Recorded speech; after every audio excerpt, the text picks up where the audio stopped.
औज़ुबिल्लाहिमिनश्शैतानिर्रजीम बिस्मिल्लाहिर्रहमानिर्रहीम सल्लल्लाहु अला हबीबिही मुहम्मद व अलैहि वसल्लम। अस्सलामु अलैकुम व रहमतुल्लाहि व बरकातुहू। उम्मीद है कि आप हज़रात खैरियत से होंगे। मैं हकीम सफदर तबस्सुम हुसैन सफदर हर्बल क्लिनिक की जानब से आपसे मुखातब हूँ और आप देख रहे हैं हमारा यूट्यूब चैनल। आज का नुस्खा जो है वो सुजाक के बारे में है। इंतहाई बेहतरीन और इंतहाई आला नुस्खा है और इसके असरात भी बड़े बेहतरीन हैं। अल्हम्दुलिल्लाह चंद दिन के इस्तेमाल से सुजाक जो है वो मुकम्मल ठीक हो जाता है।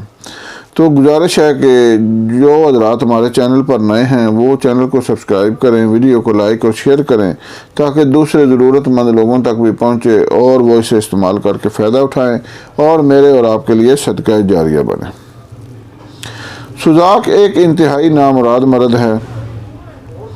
इतना नामुराद मर्ज़ है कि मरीज़ मरने की दुआएं करने लगता है।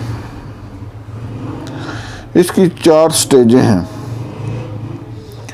सबसे पहले तो मैं आपको बता दूं कि वजूहात जो है ना गलत औरतों से जिनसी तल्लुकात बनाने से ये मर्ज़ होता है।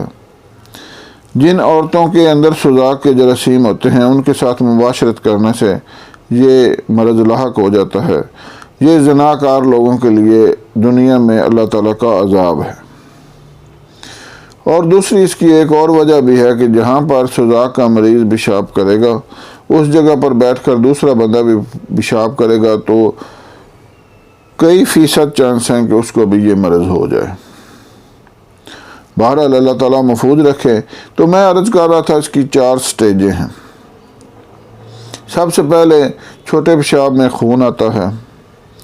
चंद दिन आकर वो बग़ैर तकलीफ़ के आता है, चंद दिन आकर वो फिर रुक जाता है। उसके बाद चंद हफ्तों या महीनों के बाद फिर खून और पीप आती है, वो भी रुक जाती है। और तीसरी स्टेज में फिर खून और पीप आता है और चौथी स्टेज में फिर इंतहाई दर्द के साथ मुसलसल खून और पीप आना शुरू हो जाता है। तो फिर उसका इलाज को नहीं होता। चौथी स्टेज को करा कहते हैं।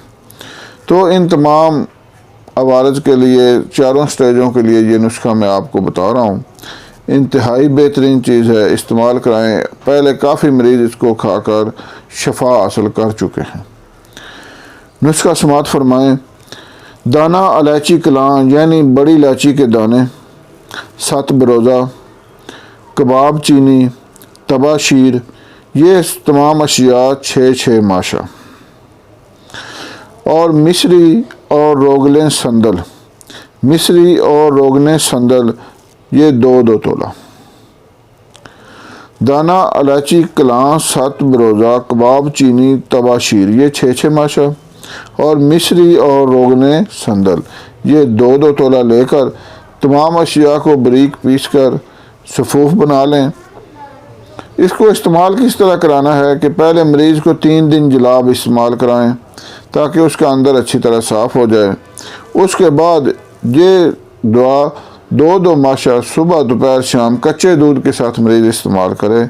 इंशाअल्लाह कोई वजह नहीं कि वो ठीक ना हो जाए। अल्हम्दुलिल्लाह पहले कई मरीज़ इससे शिफा पा चुके हैं। उम्मीद है कि आप फ़ायदा उठाएँगे। अल्लाह हाफ़िज़।